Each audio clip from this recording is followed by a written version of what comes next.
Hi മക്കളെ, നമ്മുടെ career കോമ്പസിന്റെ രണ്ടാമത്തെ വീഡിയോ ആണിത്. എന്തിനാണ് ഇങ്ങനൊരു രൂപത്തിൽ വന്നതെന്നാണോ നിങ്ങൾ ആലോചിക്കുന്നത്? AI എന്താണെന്നും അതിന്റെ കരിയർ സാധ്യതകളുമാണ് ഇന്ന് നമ്മൾ ചർച്ച ചെയ്യുന്നത്. നീ ഒന്ന് വേഗം വന്നേ, ഇപ്പൊ ടാം പൊട്ടുന്ന് പറഞ്ഞേ. ചേട്ടാ, ഞാൻ ഈ ലിപ്സ്റ്റിക് ഒന്ന് ഇട്ടോട്ടെ. അവന്റെ ഒരു AI വീഡിയോ. ഇൻസ്റ്റാഗ്രാമും യൂട്യൂബും തുറന്നു കഴിഞ്ഞാൽ ഇതുപോലെയുള്ള ധാരാളം AI വീഡിയോസ് നിങ്ങൾ കണ്ടിട്ടുണ്ടായിരിക്കും. ഇനി AI എന്ന് പറയുമ്പോൾ നമ്മൾ ആദ്യം ആലോചിക്കുന്നുണ്ടായിരിക്കുക ChatGPT, ജെമിനി ഇതുപോലെയുള്ള കാര്യങ്ങളായിരിക്കും. ഇവയെല്ലാം ആർട്ടിഫിഷ്യൽ ഇന്റലിജൻസിന്റെ ചാറ്റ് ബോട്ടുകളാണ്. ഇനി എന്താണ് AI എന്ന് പറയുന്നത്? ഒരു മനുഷ്യൻ കാര്യങ്ങളെ പറ്റി പഠിക്കുന്നതോ, ഒരു മനുഷ്യൻ എങ്ങനെയാണ് ഒരു പ്രോബ്ലം സോൾവ് ചെയ്യുന്നത്, എങ്ങനെയാണ് കാര്യങ്ങൾ മനസ്സിലാക്കുന്നത്, ഇതെല്ലാം ഒരു മെഷീൻ ചെയ്താൽ എങ്ങനെ ഉണ്ടായിരിക്കും? അത്തരത്തിൽ ഡെവലപ്പ് ചെയ്തെടുക്കുന്ന ഒരു ടെക്നോളജിയാണ് ആർട്ടിഫിഷ്യൽ ഇന്റലിജൻസ് അഥവാ AI എന്ന് പറയുന്നത്. ഇന്ന് നമുക്ക് വളരെ കോമൺ ആയിട്ട് അല്ലെങ്കിൽ വളരെ ഫെമിലിയർ ആയിട്ട് അറിയുന്ന ഒരാളാണ് ആർട്ടിഫിഷ്യൽ റോബോട്ടുകൾ എന്ന് പറയുന്നത്. ഒരു മനുഷ്യന്റെ രൂപവും പെരുമാറ്റവും അതേപോലെ അനുകരിക്കാൻ കഴിയുന്ന, എന്നാൽ മനുഷ്യനേക്കാൾ നന്നായിട്ട് വർക്ക് ചെയ്യാൻ കഴിയുന്ന യന്ത്രങ്ങളാണ് ആർട്ടിഫിഷ്യൽ റോബോട്ടുകൾ എന്ന് പറയുന്നത്. ഈ ആർട്ടിഫിഷ്യൽ റോബോട്ട്സ് ഉണ്ടാക്കുന്നിടത്തും വലിയൊരു പ്രധാന പങ്കെന്ന് പറയുന്നത് AI-യുടേത് തന്നെയാണ്. നമുക്കൊരു സ്ഥലത്തേക്ക് പോകണം. നമ്മൾ എന്ത് ചെയ്യുന്നു? ഒരു ടാക്സി ബുക്ക് ചെയ്യുന്നു. ഒരു കാറ് വരുന്നു. ആ കാർ ഓടിച്ച് വരുന്നത് ഒരു ഡ്രൈവർ ആയിരിക്കും. ആ ഡ്രൈവർ നമ്മൾ എന്ത് ചെയ്യും? നേരെ കൊണ്ടുപോയി നമുക്ക് എവിടേക്കാണോ എത്തേണ്ടത് നമ്മുടെ ഡെസ്റ്റിനേഷൻ നമ്മളെ കൊണ്ട് ഡ്രോപ്പ് ചെയ്യുന്നു. എന്നാൽ നമ്മൾ ടാക്സി ബുക്ക് ചെയ്ത ശേഷം കാറ് മാത്രം വരുന്നതും കാറ് നമ്മളെ പിക്ക് ചെയ്തിട്ട് കാറ് തന്നെ നമ്മളൊരു സ്ഥലത്തും ഡ്രോപ്പ് ചെയ്യുന്നത് എങ്ങനെ ഉണ്ടായിരിക്കും? നമുക്ക് ആലോചിക്കുമ്പോൾ ഭയങ്കര അത്ഭുതമായിട്ട് തോന്നുമെങ്കിലും ഇന്ന് US-ലും അതേപോലെ തന്നെ ചൈനയിലൊക്കെ വളരെ കോമൺ ആയിട്ടുള്ള കാര്യമാണ് AI ടാക്സികൾ എന്ന് പറയുന്നത്. അതായത് ഡ്രൈവർലെസ് ആയിട്ടുള്ള കാറുകൾ. വളരെ വൈകാതെ തന്നെ ഇന്ത്യയിലും ഇത്തരത്തിലുള്ള ഡ്രൈവർലെസ് കാറുകൾ എത്തുന്നതായിരിക്കും. അതുപോലെ ഇന്ന് നമ്മൾ ഓൺലൈനിൽ ധാരാളം സാധനങ്ങളൊക്കെ വാങ്ങുന്ന ആളുകളാണ് അല്ലേ? അപ്പോൾ നമ്മളൊരു സാധനം ഓർഡർ ചെയ്യുന്നു, അത് ഡെലിവറി ചെയ്യാനായിട്ട് നമുക്കൊരാൾ വരുന്നു, സാധനം തരുന്നു, ഇങ്ങനെയാണ്. എന്നാൽ നിയർ ഫ്യൂച്ചറിൽ ഇതിൽ വലിയൊരു മാറ്റം ഉണ്ടാവും. ഇനി നമ്മൾ ഓർഡർ ചെയ്യുന്ന സാധനങ്ങൾ കൊണ്ടുവരുന്നുണ്ടായിരിക്കുക ഡ്രോണുകളായിരിക്കും. ആൻഡ് ഇത്തരത്തിലുള്ള ഡ്രോണുകൾ എന്ന് പറയുന്നത് കംപ്ലീറ്റ്ലി AI ഫീച്ചറുകൾ എനേബിൾ ചെയ്തിട്ടുള്ള ഡ്രോണുകളായിരിക്കും. അപ്പോൾ അത്തരത്തിലുള്ള ഒരു മാറ്റം തന്നെ നമുക്ക് നമ്മുടെ സാധാരണ ജീവിതത്തിൽ ഈ ഒരു AI-ക്ക് കൊണ്ടുവരാനായി സാധിക്കും എന്നുള്ളതാണ് മനസ്സിലാക്കേണ്ടത്. AI വരുന്നതോടുകൂടി ജോലി നഷ്ടമാവുമോ? ഈ ഒരു ചോദ്യം നിങ്ങൾ പല ഭാഗത്തു നിന്നായിട്ടും ആൾക്കാർ പറഞ്ഞു മറ്റും നിങ്ങൾ കേട്ടിട്ടുണ്ടായിരിക്കും. എന്താണ് ഇതിലെ സത്യം? ഇതിന് ഞാൻ നിങ്ങൾക്ക് വളരെ സിമ്പിൾ ആയിട്ടുള്ള ഒരു എക്സാമ്പിൾ പറയാം. 2020 മാർച്ചിലാണ് ലോക്ക്ഡൗൺ വരുന്നത്. അന്ന് നമുക്ക് വേറൊരു ഓപ്ഷൻ ഇല്ലാത്തത് കൊണ്ട് തന്നെ പല കമ്പനികളും എന്ത് ചെയ്യുന്നു?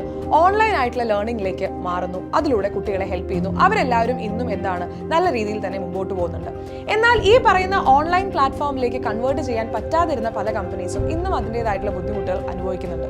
ഇനി രണ്ട് വിഭാഗത്തിലായിരിക്കും ആളുകൾ ഉണ്ടായിരിക്കുക. AI അറിയുന്നവരും AI അറിയാത്തവരും. ഇതിൽ AI അറിയുന്നവർക്ക് മാത്രമേ ഇനിയൊരു പ്രോപ്പർ ആയിട്ടുള്ള ഫ്യൂച്ചർ എന്ന് പറയുന്നത് ഉണ്ടായിരിക്കുള്ളൂ.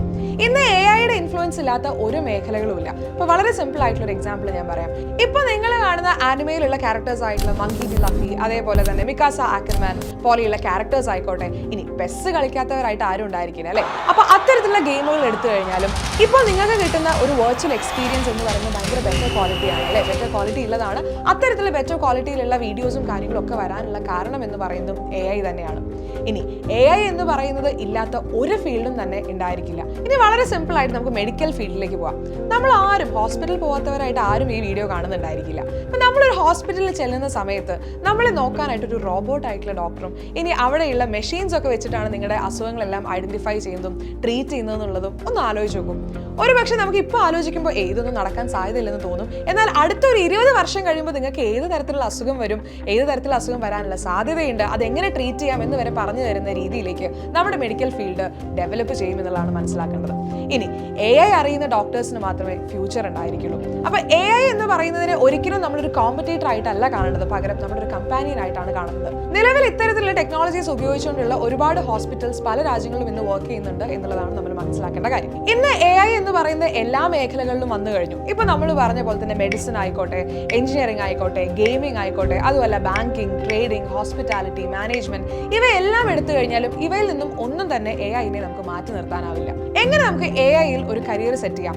ഇതിനായിട്ട് ഈ പറയുന്ന ഇന്ത്യയിലെ വളരെ പ്രീമിയം ഇൻസ്റ്റിറ്റ്യൂട്ടുകളായിട്ടുള്ള IITs-ഉം NITs-ഉം ഒരുപാട് കോഴ്സുകൾ ഓഫർ ചെയ്യുന്നുണ്ട്. ഇപ്പൊ നിങ്ങൾക്ക് 4 വർഷം നീണ്ട BTech ഇൻ ആർട്ടിഫിഷ്യൽ ഇന്റലിജൻസ് ചെയ്യാം. അതും അല്ല എന്നുണ്ടെങ്കിൽ BTech in computer science with specialization in artificial intelligence, അതുപോലെയുള്ള 4 വർഷ കോഴ്സുകൾ ഒരുപാട് ഇത്തരത്തിലുള്ള എഞ്ചിനീയറിംഗ് കോളേജുകളിൽ ഉണ്ടായിരിക്കും. അതിന് നിങ്ങൾക്ക് ബേസിക് ആയിട്ട് വേണ്ട കാര്യം എന്ന് പറയുന്നത് നിങ്ങൾ +1-ൽ ഫിസിക്സ്, കെമിസ്ട്രി, മാത്സ്, അതിൻ്റെ കൂടെ ബയോളജി ഓർ കമ്പ്യൂട്ടർ സയൻസ് പഠിച്ചിരിക്കണം. ഇതിനായിട്ട് JEE, KEAM പോലെയുള്ള QET പോലെയുള്ള എൻട്രൻസ് എക്സാമുകളായിരിക്കും നിങ്ങൾ അറ്റൻഡ് ചെയ്യേണ്ടതായിട്ട് വരിക. ഇനി ഇത് കൂടാതെ നമ്മൾ ഡിഗ്രിയിലേക്ക് വരികയാണെന്നുണ്ടെങ്കിൽ നമുക്ക് BSc ഇൻ ആർട്ടിഫിഷ്യൽ ഇന്റലിജൻസ് ഉണ്ട്, 3 വർഷം നീണ്ട കോഴ്സുകളായിരിക്കും.